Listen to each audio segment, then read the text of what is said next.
Bonjour à tous, j'espère que vous allez excellemment bien. Aujourd'hui on se retrouve pour parler cyclisme, pour faire le débrief de cette dernière étape de l'UAE Tour. On va revenir sur les coureurs top, les flops, les différents classements, comme tous les soirs de cette semaine. N'hésitez pas à vous abonner à la chaîne, à réagir dans les commentaires, à mettre un pouce bleu, à partager la vidéo sur les réseaux sociaux, notamment auprès de vos proches, si vous pensez que ça peut les intéresser, dans les commentaires. N'hésitez pas à me dire qui vous a plu, qui vous a déçu. Quand vous vous abonnez à la chaîne, vous pouvez rajouter la petite cloche, comme ça vous êtes au courant des dernières vidéos qui sortent, notamment des vidéos cyclisme. Si vous avez les moyens et que vous voulez soutenir mon travail, ça se passe dans les commentaires avec les super thanks.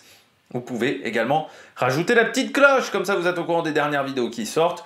Plus vous cliquez rapidement sur une notification, sur une miniature, plus la vidéo est mise en avant. Et je remercie les gens qui font également cet effort. On commence tout de suite avec cette vidéo et une dernière étape qui aura encore été marquée par du spectacle, au moins en début de journée, avec eh bien, cette bordure qui a démarré extrêmement tôt. Alors pour tout vous dire, c'est qu'à ce moment-là, moi, ce matin, j'avais décidé de regarder le tournoi Destination. C'est-à-dire, j'avais mes deux matchs en parallèle, les deux matchs d'hier que j'ai mis en parallèle sur mon écran d'ordinateur. Et donc, je ne m'étais pas dit, tiens, on aura des bordures aujourd'hui. Je m'étais dit, bon, bah, ça va être tranquillou, quoi. Et je me suis aperçu à 80 bornes de l'arrivée, enfin eux quand ils étaient à 80 bornes de l'arrivée, moi j'étais à la fin de la première mi-temps, que il y avait des bordures. Donc j'ai regardé la fin du match, la fin des deux matchs, les deuxièmes mi-temps, j'ai vu les 30 derniers kilomètres, mais les bordures avaient déjà été faites en amont du côté de cette journée, et en fait c'était le moment où l'auto a arrêté, on va dire, de rouler, enfin arrêté de rouler, a considéré que la situation était complètement perdue. Donc je ne sais pas vraiment comment cette bordure s'est déroulée, voilà, donc ça j'ai raté cette partie-là. Par contre j'ai vu bien entendu cette montée de Jebel Jaïs avec un Pogačar, bon, qui n'a pas fait dans la dentelle, hein. De toute manière il n'y avait que Rune Rigot et Vermersch pour l'aider, donc autant vous dire qu'il n'avait pas énormément d'aide en montagne pour ça. Alors comme il y avait personne qui aurait roulé pour Pogačar, à part peut-être Castrillo aurait roulé pour Ivan Romeo, eh bien on a décidé plutôt de la faire à l'ancienne, c'est-à-dire d'attaquer de loin et de faire le petit numéro habituel, j'ai envie de dire, de Pogačar et de s'imposer au sommet dans une ambiance délirante. Non, je déconne parce qu'on est sur l'UAE Tour et qu'en termes de public, il n'y a pas grand monde, mais il y avait quand même 2-3 spectateurs. Il a tapé dans la main d'un des spectateurs et puis à l'arrivée, victoire donc nette, sans bavure de Tadej Pogačar. Allez, on regarde tout de suite les coureurs au top. Attaque de Marlou! Du côté des coureurs au top, et bien entendu, Tadej Pogačar. Oui, parce que aujourd'hui, il fait encore la différence et il fait encore pas d'erreur. Alors déjà, c'est vrai que je me disais, ça il y a quelques jours, quand il y a eu la première bordure où il s'est pas fait avoir, je me disais, il n'y a qu'une seule fois jusqu'à maintenant où j'ai vu Pogačar être pris dans une mauvaise bordure, c'est-à-dire ne pas être dans le groupe de devant. Et encore, je rappelle, c'est sur le Tour de France 2020, il est pris dans la mauvaise bordure, mais il vient de crever juste avant. Donc il crève, et en fait il vient juste de rentrer dans le peloton quand ça casse. Donc il n'avait pas eu le temps de remonter, surtout qu'à l'époque la UAE, en termes de densité d'équipe, c'était bien plus faible qu'aujourd'hui. Hein. À l'époque, il y avait, c'était pas de l'aparté, c'était, comment il s'appelait si, c'était de l'aparté qui était avec lui.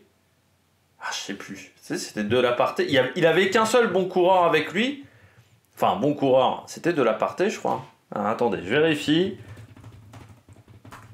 Est-ce que c'était de l'aparté qui, à ce moment-là, était chez UAE?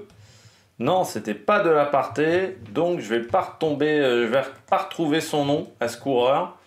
Mais qui a pris sa retraite et qui était le seul équipier à ce moment-là potable de la UAE sur le Tour de France 2020. Comme ça va me perturber, bien entendu, il va falloir que je regarde, parce que ça va me perturber pendant très longtemps. Mais oui, en gros, aujourd'hui, il se fait plus avoir du tout sur les coups de bordure. Voilà, il y a plus de problème pour lui sur ce type d'épreuve. Voilà, il est toujours aussi efficace, surtout. Et moi, actuellement, je vois difficilement qui peut aller le chercher parce que c'est un coureur qui actuellement n'a pas de défaut, quoi. Hein. Pogacar, à part des fois des craquantes, de la Cruz, c'était pas de la Partey, c'était de la Cruz. Voilà.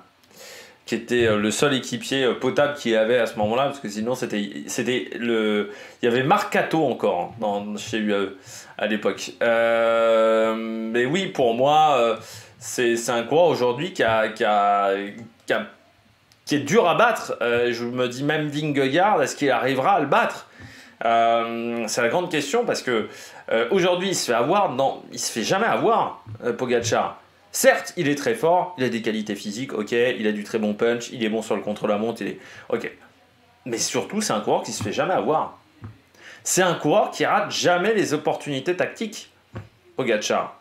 Déjà parce que très souvent, il est entreprenant, il attaque, mais même quand il est plutôt dans une position défensive, il se fait pas avoir non plus. C'est vrai qu'à chaque fois, on met en avant du côté de Pogacar les qualités physiques, l'endurance, ses qualités de puncher, mais en termes de tactique, c'est quand même aussi très fort. Il a une intelligence tactique qui est un peu au-dessus de la moyenne quand même du côté de Pogacar. Donc c'est vrai qu'il est très fort dans ce domaine-là, Pogacar. Et puis là aujourd'hui, bon, bah, il a tout bien fait. Mais après, bon, quand tu regardes de toute manière le groupe qui est avec lui dans la bordure, en gros, à part un Ciccone dans un super grand jour et un Pogacar qui aurait été moyen, en gros, il n'y avait personne qui pouvait vraiment aller le chercher. Donc, je dirais qu'il n'a pas forcé son talent aujourd'hui pour s'imposer. Mais il a fait le spectacle sur cette semaine de compétition. Bon, voilà, il a pris du plaisir, je pense, cette semaine. Maintenant, il va partir sur les classiques. Bon, on va voir ce que ça va donner. Mais il va falloir aller le chercher cette année, Pogacar, parce que cette UAE Tour a quand même été une démonstration de Pogacar. On savait qu'il allait gagner. Bon, on se disait qu'il allait gagner avec un petit peu d'avance, mais quand même, ça a été une démonstration de sa part, notamment sur les étapes sur Jebel Afet, mais également sur cette fin de semaine. Et ouais, il a été quand même très très costaud sur cette fin de semaine, Tadej. Deuxième coureur top, Bilbao. Bah, c'est une course qui lui réussit bien, c'est une montée qui lui réussit bien, j'ai belle la fête, hein, parce que l'an dernier déjà il avait été très efficace dans cette difficulté. Eh bien ça a encore été le cas cette semaine, où il a failli même battre Ciccone. C'est dommage, il est parti avec un petit temps de retard, on va dire, mais quand il revient sur Ciccone, moi je me suis vraiment dit, allez il va le lâcher. Et puis non, il y a eu encore un petit sursaut de la part de Ciccone dans le final, qui arrive à en remettre une petite couche. Mais oui, Pello Bilbao, belle semaine de compétition aussi, avec un contre-la-montre qui était vraiment pas mal. Encore un podium sur cette épreuve, ce qui avait été déjà le cas l'an dernier derrière Van den Velt et Ben O'Connor, mais cette année la densité des adversaires était quand même peut-être un peu plus importante que sur le UAE Tour 2024, et c'est encore très bien comporté, donc c'est un bon début de saison pour lui, qui avait déjà fait 3e à Communauté de Valence. C'est vrai qu'il a enchaîné les deux épreuves, ce qui est jamais simple d'enchaîner ces deux courses. Lui il sera sur le Giro, il y a peut-être eu des belles opportunités. Après sur les courses de 3 semaines c'est plus compliqué, j'ai envie de dire, pour lui. Sur ces courses-là, alors oui, il a déjà eu des résultats, hein, mais moi, il m'a toujours plus intéressé sur les courses d'une semaine que sur les courses de 3 semaines. Il y a certes une 5e place sur le Giro à 2 reprises. Il essaiera même de battre ce meilleur résultat dans sa carrière. Il va essayer de monter sur un podium d'un grand tour, ça sera l'objectif. Mais moi, c'est vrai que je le préfère sur ces courses d'une semaine. C'est là où je le trouve plus intéressant, Pello Bilbao, que sur les grands tours, même si voilà, il y a encore une fois eu des résultats sur les grands tours. Je trouve que sur ces courses d'une semaine, il y a quand même du talent. Voilà, notre ami Pello Bilbao, mais là, vraiment pas mal, hein, sur cette semaine de compétition. J'ai trouvé que c'était très intéressant. Et puis je termine avec, enfin non, j'ai encore 2 tops. La Movistar dans un premier temps, belle semaine. En fait, beau début de saison de la Movistar. À part Enric Mas qu'on n'a quasiment pas vu sur le Tour d'Andalousie, Sinon, c'est quand même un début de saison très intéressant que produit la formation espagnole, la seule formation espagnole du World Tour. Et puis, c'est vrai que Romeo Castrillo, c'est quand même pas mal. Avec un Castrillo, moi je me disais, certes, il a pris la bonne bordure, mais dans quelles conditions physiques il est suite à sa chute, bah, il a été très bon. Il a été très bon Castrillo pour emmener Ivan Romeo, qui ensuite a essayé, avec ses armes, de faire le job. Bon, devant, ça allait trop vite, devant, c'était trop fort. Malgré tout, je trouve qu'en montagne, c'est pas mal Ivan Romeo.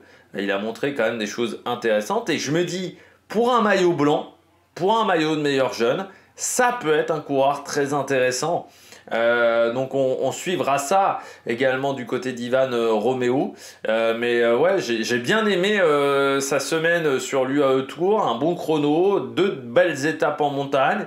Il se fait pas avoir également sur la bordure aujourd'hui, alors que Movistar et les bordures, c'est quand même pas une histoire d'amour.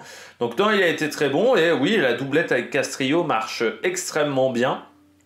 Et on suivra les deux sur le reste de l'année, mais il y a une belle doublette. Et il n'y a pas seulement Enric Mas, quoi. Pendant très longtemps, c'est vrai que dans cette formation, ça s'est résumé à Enric Mas et pas grand monde d'autres à côté de lui. Là, il n'y a pas que Enric Mas, il a 2 très bons coureurs aussi. Et ça va mettre un peu de pression sur les épaules du coureur espagnol, encore une fois, qui lui a fait une rentrée plus modeste. Après aussi, Enric Mas a fait des parties des coureurs qui ne sont pas forcément exceptionnelles en début de saison. Donc, il ne faut pas non plus s'inquiéter plus que ça, je dirais, du côté d'Enric Mas. Et puis je terminerai avec William Junior Le Serre, qui a fini 8e de cette épreuve du côté du classement général. Belle semaine également de William Junior Le Serre, qui certes a bien profité lui de la bordure, mais qui fait pas une mauvaise dernière montée du tout. Il finit aujourd'hui à 2 minutes 11, mais pas très loin de Finn Fisher Black, par exemple, devant un rôle de Terrada aussi, du côté du Belge. Donc ça fait une belle semaine, et puis ça fait des gros points marqués par Quick-Step, quand même, avec les victoires également de Tim Merlier. C'est pas une mauvaise semaine, voilà, du tout. Et William Junior Le Serre, qui avait eu un début de saison autour de Under, oui, 20e du Down Under, c'était pas exceptionnel. Eh bien, a bien encaissé déjà ce passage en Australie. Et plutôt pas mal, voilà, sur cette UAE Tour. On le suivra. Il fera l'Ardèche et la Drôme Classique, lui, le week-end prochain. Donc c'est un coureur qu'il faudra suivre, parce qu'on ne l'a pas beaucoup vu en France jusqu'à maintenant, si je ne me trompe, Le Serre, chez Soudal. Donc ça va être intéressant. Il est dans sa 2e année en World Tour. Il y a une progression, j'irais, du côté de ce coureur qui reste jeune, mais une belle petite progression pour le moment pour le coureur belge. Allez, on regarde tout de suite les bonnets d'âne. Les bonnets d'âne du jour, je commence avec Lennart Van Nett Velt aujourd'hui. Bah, c'est pas une si bonne semaine que ça pour Van Nett Velt. C'est même une semaine, j'irais, décevante, surtout si on compare à l'an dernier. La densité au départ était quand même différente. Mais c'est vrai que tout le monde disait, bon, bah, Van Nett Velt, c'est le favori pour être 2e. Parce qu'on disait Pogacar est au-dessus, mais tout le monde disait, bon, bah, Van Nett Velt, c'est le favori pour être 2e. Et bah non, au final, déjà parce que il est dans une mauvaise bordure aujourd'hui, et c'est un petit peu dommageable, mais je pense qu'il a fait l'erreur de vouloir jouer avec Pogacar. C'est-à-dire qu'il fait l'erreur de partir dans cette fameuse attaque à 11 ou 12, où ils sont restés pendant 130-140 km devant le peloton. Sauf que, bah ouais, Pogacar, il a l'endurance pour le faire, Van Nett Velt peut-être pas encore. Donc là, il y a peut-être eu une erreur de faire cette échappée-là ce jour-là. En plus, il prend pas vraiment de bonification. Un contre-la-montre où on voit bien qu'il est un peu en retrait par rapport aux autres. Sur ce contre-la-montre-là, après, c'est pas forcément sa spécialité. Orbea a pas forcément un vélo non plus de qualité sur le contre-la-montre, j'ai l'impression. Donc ça joue aussi un petit peu du côté du coureur belge. Là, il rate la bonne bordure aujourd'hui, hein, il s'est fait complètement avoir, mais peut-être parce que les jambes n'étaient pas forcément exceptionnelles aujourd'hui, parce que tu t'aperçois que dans la montée finale, pourtant j'ai pas l'impression que Pogacar ait forcé son talon plus que ça, bah, il reprend en fait quasiment pas de temps sur ces coureurs-là. C'est-à-dire qu'il commence à 2,40 grosso modo, hein, au pied ils sont à 2,40 et il finit à 3 minutes. Donc en gros, c'est loin d'être fantastique non plus par rapport à ce qu'il avait fait l'an dernier, où il avait été excellent sur cette montée. Il avait vraiment fait une démonstration, parce qu'il avait du retard à ce moment-là sur Ben O'Connor. Il avait vraiment fait une démonstration dans la montée finale. Donc un état de forme peut-être un petit peu moins bon pour Lennart Van Eetvelt. Une semaine qui au final n'est pas exceptionnelle du côté du coureur belge. Je dirais que c'est moyen, voilà, du côté du coureur belge pour moi. Donc ouais, j'ai pas été emballé, voilà, géré par cette semaine. Alors, on verra sur les autres épreuves. Mais encore une fois, un début d'année qui n'a pas été exceptionnel pour lui. Donc, on verra la suite désormais pour le coureur belge. Je ne sais même pas quel est son programme à lui. Je peux vous l'indiquer. À Van Eetvelt, donc Le Cerf, on en a déjà parlé. Van Eetvelt, donc il finit 11e du général, hein, au final, je crois, aujourd'hui. Strade Bianche, donc voilà, 15 jours de pause pour retourner au Strade Bianche. Après, c'était sa course de reprise. Est-ce que l'an dernier, c'était sa course de reprise? Non, l'an dernier, il avait fait Serra Tramontana et Pollença. Il avait été à Palma de Majorque. Là, c'est vrai qu'il a repris sur l'UAE Tour. Peut-être ça aussi qui a fait qu'il a été un petit peu plus en difficulté. Et au Strade Bianche l'an dernier, il avait fini 11e, hein. Pour ceux qui s'en souviennent, et ensuite il avait disparu avant de revenir seulement au mois de juillet. Hein, il avait complètement disparu des radars parce qu'il avait été blessé, je crois, Van Eetvelt. Hein. Il avait été renversé, non? Ouais, il avait eu un problème de genou, et ce qui fait qu'il avait repris très tardivement. Voilà, on verra s'il arrivera à faire une saison plus complète cette année, notamment, moi je l'attends sur les Ardennaises. Hein. Van Eetvelt, Félix Gall. Pas une surprise, Félix Gall aujourd'hui, pour plusieurs raisons.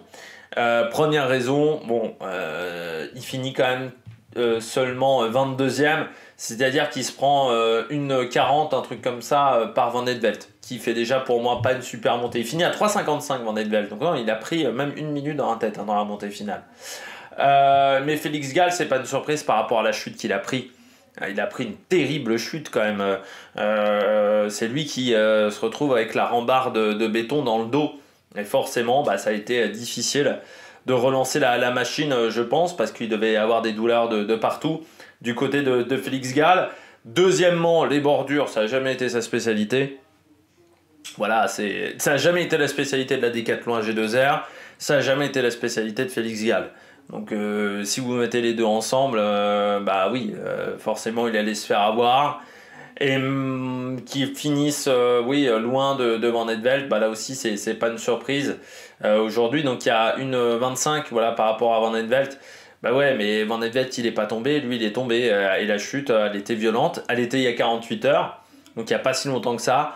Comme au bout d'un moment on dit que c'est toujours 48 heures qu'on sent les dégâts d'une chute.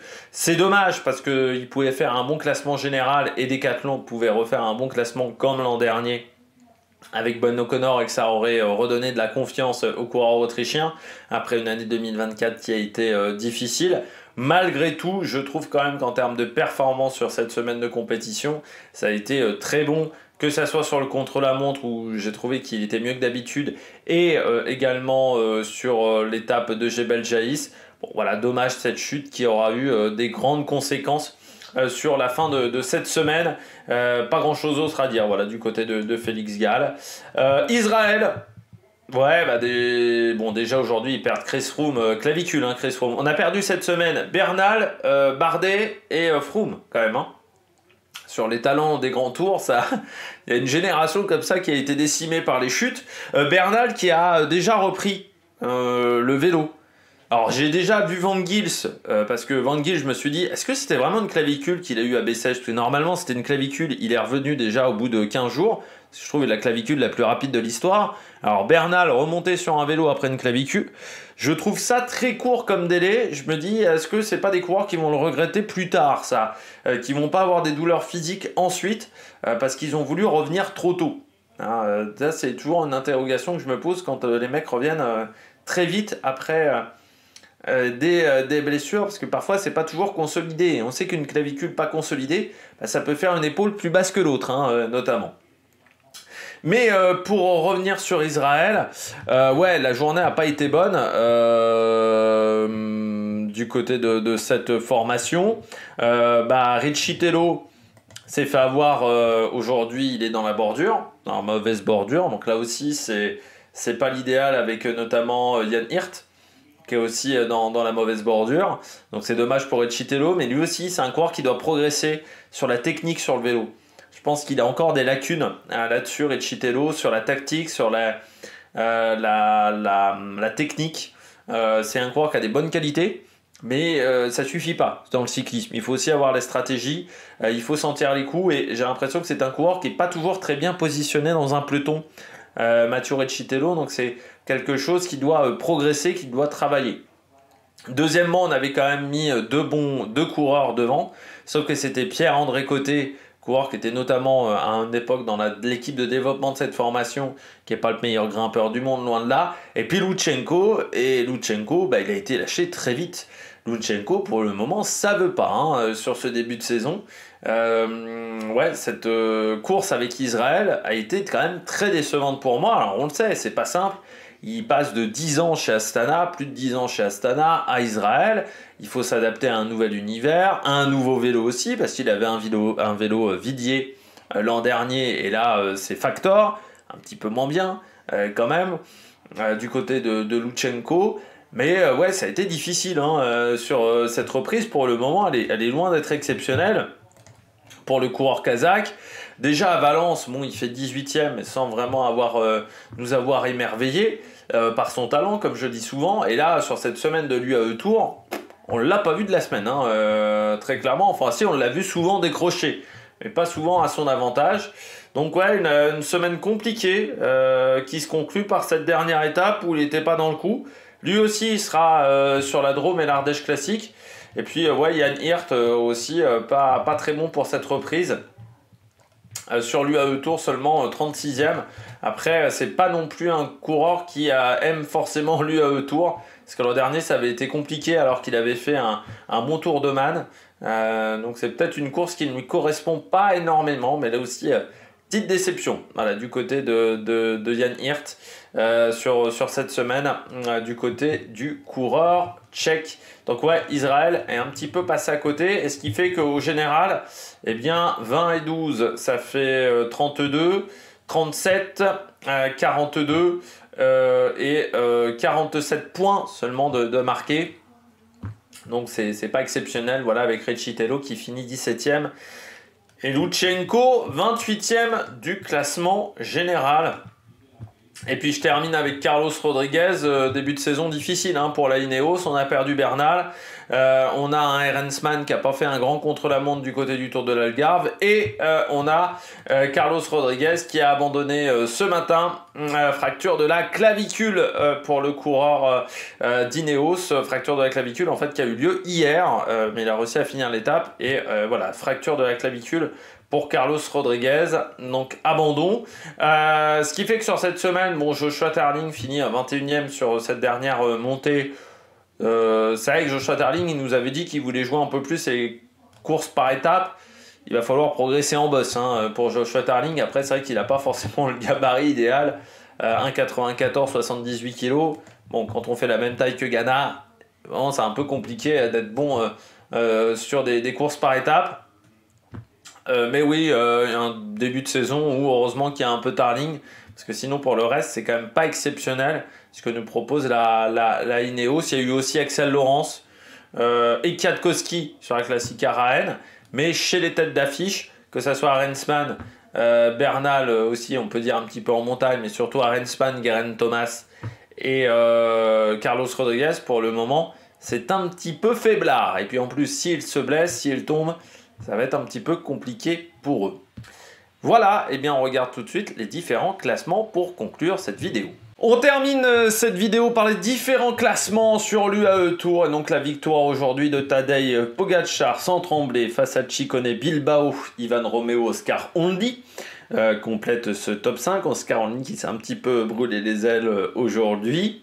Du côté du classement général, eh bien, des changements, notamment dans le top 10 avec Pogačar donc toujours en tête, devant Ciccone, Bilbao, Ivan Romeo qui perd certes une position sur le podium. Oscar Ondi lui en gagne pas mal devant Fischer Black qui a un peu craqué aujourd'hui.